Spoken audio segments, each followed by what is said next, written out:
Well, here we go again. The national curriculum is being rewritten and there are concerns about what our children will be taught in history class. According to the draft document, students will be encouraged to contest the importance of ANZAC Day. Year 9 students will learn about the commemoration of World War I, including debates about the nature and significance of the ANZAC legend. Alan Tudge is the Federal Education Minister and he joins me right now. Minister, thank you for your time. G'day, Chris. Before we get to the demolition of ANZAC Day in black and white, just on this failure by the Health Minister to take this meeting with Pfizer in June, we should have done a little bit better in hindsight, shouldn't we? Well, I disagree with you saying that it was a failure of his.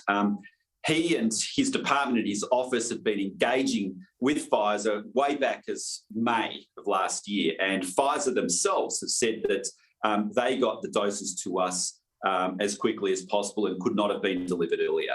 So I think the decisions have been good ones. We've got a lot of Pfizer coming now. We obviously built up our sovereign vaccine capacity in the meantime because Pfizer was concentrating on North America and Europe at the time where there was so many mass deaths going on.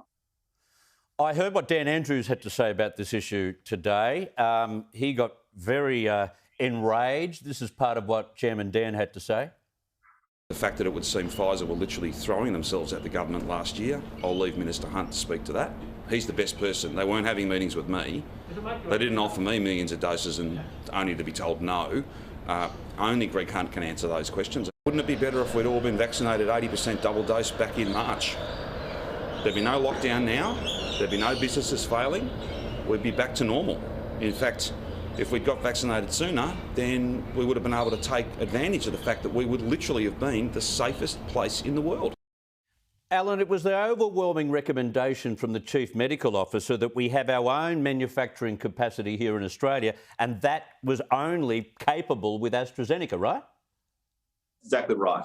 So that's what's been done. That's what we have built, and about 10 million of people have been jabbed with AstraZeneca. I'll just say in relation to Daniel Andrews there, and I don't want to pick a fight with him, but he's so politicised this issue through those comments. I mean, he knows full well what Greg Hunt had been saying this morning and last night, and that is that he had been engaging with Pfizer way back as May, but that Pfizer themselves have said that no further doses were available to us until they came, and then when they did come, they were in the numbers which they were able to provide to us. So that's what Pfizer has said, and Greg Hunt has obviously made clear exactly what occurred last year as well. OK, I want to talk about ANZAC Day. Can you explain to me why I should be ashamed or guilty about ANZAC Day? Can you explain that to me? And who are these people who think that we should?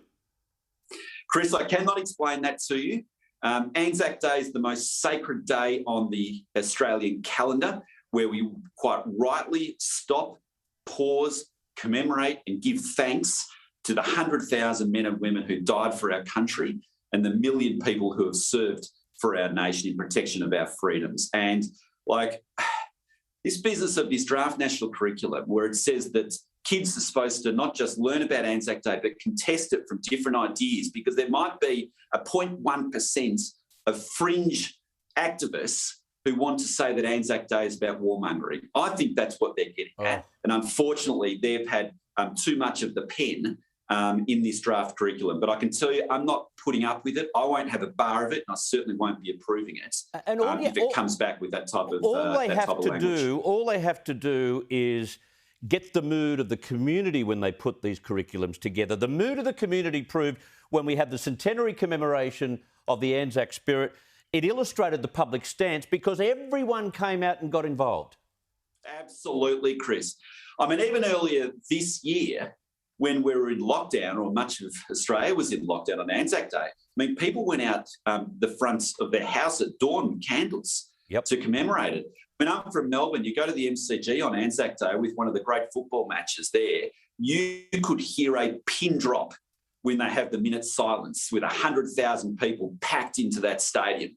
And that's a mark of the respect which mainstream Australians have for ANZAC Day. And as I said, it is just such a fringe that think that ANZAC Day is not properly worth commemorating for what it is. Yeah. and that is giving thanks to those who served before us. And on a different level, I want my children to come out of school not as a cynic, maybe as a sceptic on some of the big issues in our history, but not as a cynic with a bent against some of our most glorious days. No, I think that's exactly right. I mean, Chris, there is a reason that Australia is a magnet for millions of migrants to come here. There's a reason for that. And it's not because we're this horrible, terrible, sexist, racist country. We are one of the greatest egalitarian, free, wealthy countries on earth. Yeah. And that's why we're such a magnet for migrants around the world.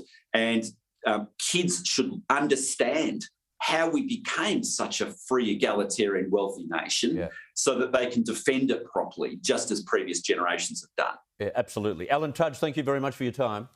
Great to be with you, Chris.